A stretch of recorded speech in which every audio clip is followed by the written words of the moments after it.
hawang-tao na ang mga karakter at may mga superpowers. 7 Flame Dragons! Ang hirap talaga maging sikat na artista, no? At sino ba naman ang makakalimot sa cartoon kung saan ang bida? Ang cute na futuristic na pusang si Doraemon. Talaga, gusto mo ng ganon? Ang ka-wonder nating si Chris, certified batang 90s daw at fan ni Doraemon. Araw-araw ng araw niya itong inaabangan sa telebisyon. Siguro kasi favorite color ko yung blue, kaya medyo na-attract ako sa kanya. Second is lagi siyang nakasmile, kaya medyo nakakaganda ng aura, di ba? Tapos third, cute siya eh, kasi bilugan. So, and hindi man ako mahilig sa cat, pero siya ang nagustuhan kong cat. Pero ang pagkahilig kay Doraemon, nadala raw ni Chris hanggang sa kanyang pagtanda. At ngayon, kahit na 27 years old na siya, bumibili pa rin siya ng mga Doraemon collectible. At may budget sa kanyang sweldo bilang call center agent ang bumili ng kahit anong bagay na may kinalaman kay Doraemon. Ang pinakamahal is ito, Doraemon watch, worth 6,500. Sa ngayon, umaabot na raw ng mahigit 40,000 piso ang halaga ng Doraemon collection ni Chris. Original daw kasi ang mga ito, hindi gaya ng mga nabibili sa Tiangge. Karamihan nga raw sa kanyang koleksyon, binili pa niya sa ibang bansa. At nung nakaraang taon, nagpunta pa ng Singapore si Chris para makidiwang sa Christmas with Doraemon. At para kahit paano'y mabawi ang gastos niya, ginawa rin niyang negosyo ang pagbebenta ng Doraemon items. Bilisan mo! Oh! Pero I wonder, bakit nga ba ganoon na lang ang pagtangkilik ni Juan sa mga Japanese anime? Kapag kumato kaya ako, bubuksan nila yan! Oo nga no, bakit hindi mo subukan? Sira ka ba? Ayon kay Professor Benji Marasigan Jr., head ng Animation Department ng De La Salle University College of St. Benilde at presidente ng Animation Council of the Philippines, dahil sa sobrang seryoso ang mga Japanese sa paggawa ng anime, kaya gustong-gusto natin ang mga gawa nila. Wala kasing influence ng anime sa atin. Mas gusto ng natin mga Pinoy yung anime. Kumpara mo sa Western animation. Siguro una nga dahil astig yung magkakadrawing, astig yung design. Basta ang lakas ng influence ng anime talaga eh. Hindi namin mapaliwanag kung bakit, pero mas marami gusto. Usually nagsisimula, gusto anime talaga yung ginagawa nila. At ngayon nga, computer animated na mga cartoons gaya ng pelikulang Brave, Tangled, at syempre ang Frozen na kadalasang ginagawa rin tema ng mga children's party ngayon. Bilang anyo ng Aliwan, pantanggal ng pagod kasi natutuwa tayo sa mga dibuho, sa mga drawing. At yung cartoon natin ay kakambal ng mga patawa na siste sa buhay. Kasabay ng pag-angat ng kalidad ng cartoons, may kababayan tayong nakilala mismo sa paggawa nito. Si Jess Española na nakabase ngayon sa Los Angeles, California sa Amerika. Isa ng kilalang animator sa Hollywood. Nanalo siya ng Emmy Award bilang Assistant Director ng The Simpsons. Ito ay para sa isang episode ng programa na ginawa niya, ang Eternal Moonshine of the Simpson Mind. Ang The Simpsons ang longest-running animated program sa Amerika. Napalundag ako sa tuwa. Naglundagan kami sa tuwa. Tapos habang paakyat kami sa stage, ay parang pakiramdam ko hindi ako tumatapak sa floor. Parang na-repolarize ako na angga-anggang ng pakiramdam ko.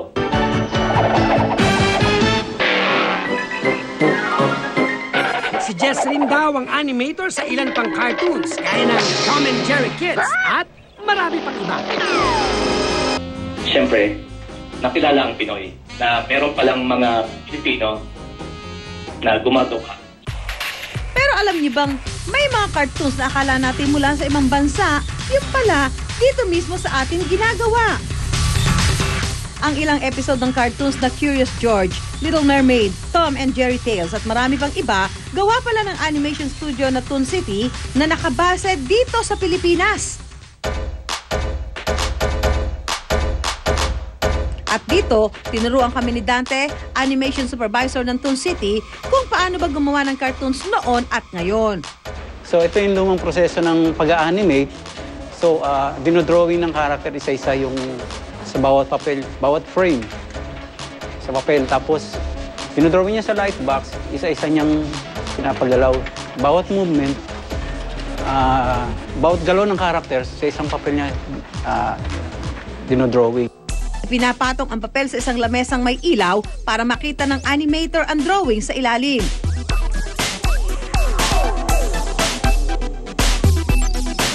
Pagkatapos, isa-isang kukuhanan ng mga drawing sa papel ng camera upang mailagay sa computer at mapagalaw. Kapag ito'y napagalaw na, maaari na itong kulayan.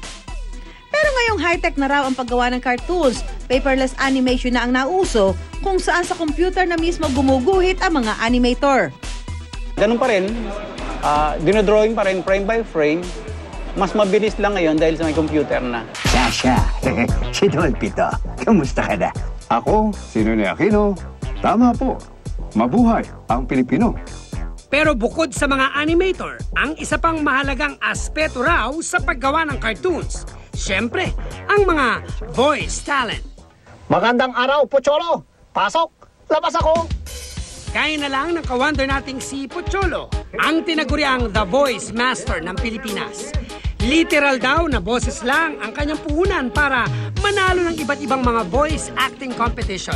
Ako nga pala, Cyber Kuro-chan, tugpay sa inyo! Huh? Ako nga pala si Bubo Chacha. Hey, I'm yung SpongeBob!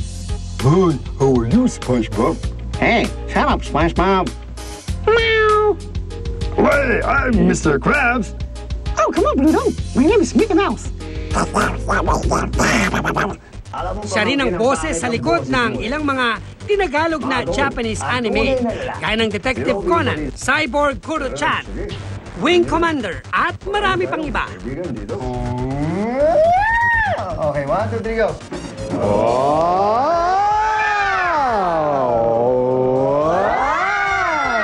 Kasama ang iba pang voice talent sa bansa, nakapagtayo na si Pocholo ng voice acting and dubbing school para sa mga kabataang nais matuto sa ganitong larangan.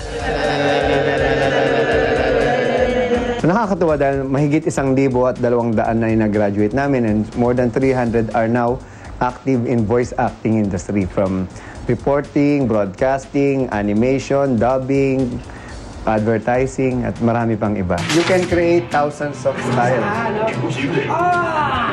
Pero I wonder, gaano nga ba kahirap ang maging voice talent?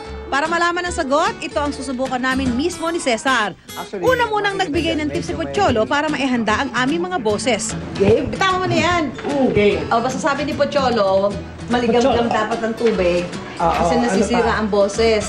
Sige, ano mo, para malaman mo kung sira. Ayan, opo, Ate Susan at Cesar. Alam nyo kasi, bilang, lalo na kayo mga broadcaster, araw-araw ginagamit niyo yung boses niyo. Lalo na sa pagre-report, puhunan yan ng, actually hindi lang ng mga broadcaster lahat ng tao. Puhunan to. Just imagine a world without a voice. Oo nga. Subukan natin, interview niyo ako, wala akong boses. Wala.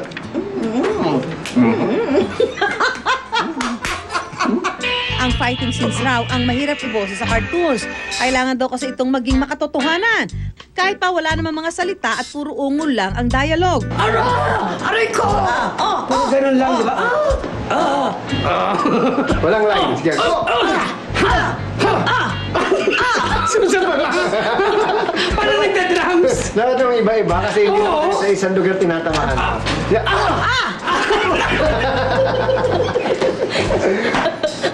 Saan? Dito ko na tinira. Ginanan mo rin ako. Pagkatapos namin pagpraktisa ng fighting scene, ibinigay na sa amin ang idadab na script. I wonder, ano kaya ang kalabasan ng aming pagiging voice talent? At sa pagbabalik ng I wonder, naaalala niyo pa ba si Sarah, ang munting prinsesa? So, dahil doon, pinatato ko. Yak, gusto, baka magalit yung nanay ko. Secret lang doon. Parang it's a reminder na kung hindi siguro dahil doon sa role ko as Princess Sarah, I wouldn't be where I am now. At ang mga cartoon character, nagkatawang tao.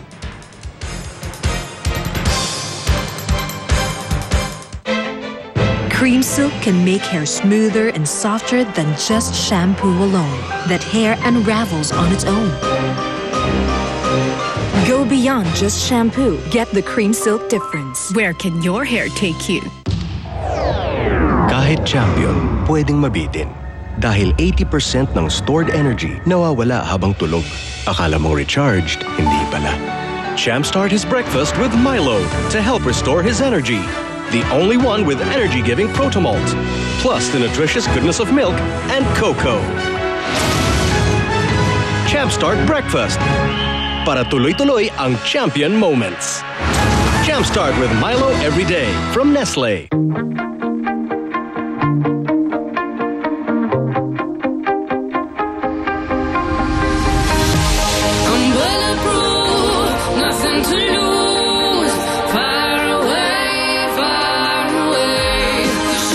Enjoy up to 12 hours of fresh breath. Stay closer for longer. Close-Up Deep Action. This is not just a toothpaste. This is Close-Up. Abangan ngayong gabi sa State of the Nation with Jessica Soho. Kakulangan sa kuryente sa Luzon na inaasahan sa darating pang tag-init, posible na raw maranasan ngayong taon. Pangulong Aquino, kakasa na kaya sa rekomendasyong magdeklara ng State of National Emergency on Power? Love Triangle, ugat daw ng pamamaslang sa international race car driver na si Enzo Pastor. Dahil sa sunod-sunod na malagim na krimen, parusang kamatayan, pwede nga bang buhayin? Sobra-sobrang paggamit ng smartphones, may epekto raw sa pag-aaral ng mga estudyante. At sa Assignment Pilipinas, ano kaya ang sikreto ng ilang tinaguriang polyglot o yung mga marunong sa maraming wika? Halu, Tikanete, Ahlan. Lahat ng yan sa State of the Nation with Jessica Soho. Ngayong alas 9 ng gabi, dito sa GMA News TV.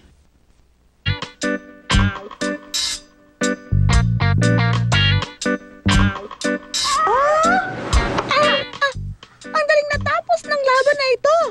Isang panalo na naman, pa! Dahil hindi kami makapag-concentrate na magkasama, hiwalay na lang kaming nag-dock ni Susan. Ha? Hindi ba tapos? Hindi ba tapos ang laban? Yan. Ngayon, mas i-hyper nyo. Nakakagulit ko ba? Makalit na si Vincent!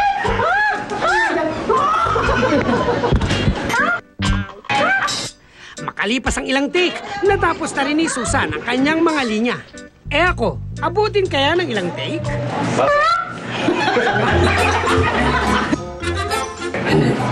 Nagkakamali ka. Mas galit. Hindi. Nagkakamali ka. Nagkakamali ka yan.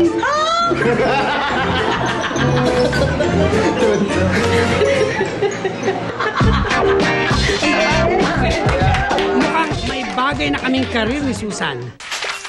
Pero hindi lahat ng cartoons na sumikat dito sa bayan ni Juan may aspeto ng karahasan at pakikipaglaban. Para sa mga ka-wonder natin na certified batang 90s, sa malamang alam nyo ang kwento ni Sarah, ang munting prinsesa. Ang cartoons na ito nagtuturo ng mabuting asal sa mga bata. Taong 1995 na isa pelikula ang cartoons na ito.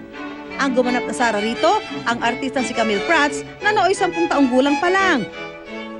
At dahil lubos daw siyang nakilala dahil sa papel na ito, nagpatattoo pa si Camille ng corona sa kanyang paa. So, dahil doon, pinatattoo ko. Yak, gusto baka magalit yung nanay ko. Secret lang ko. Pinatattoo ko dito, tiara. It's a colored tiara kasi gusto kong, parang it's a reminder na kung hindi siguro dahil doon sa role ko as Princess Sarah, I wouldn't be where I am now. I wouldn't be who I am today. Isa yan sa mga sigurong naging malaking turning point ng buhay ko. Samantalang, ang trip naman ng ilan sa ating mga ka-wonder, ang magmukhang mga cartoon character na tila nagkatawang tao. Kaya nga ang forma at kilos ang paborito nilang mga anime character. Talaga namang gayang-gaya nila. Ang tawag dito, cosplay o costume play. Ang trip daw gayahin ng magkakaibigang sina David, Karen, Tom at Winnie ang mga character mula sa paborito nilang anime na Dragon Ball Z.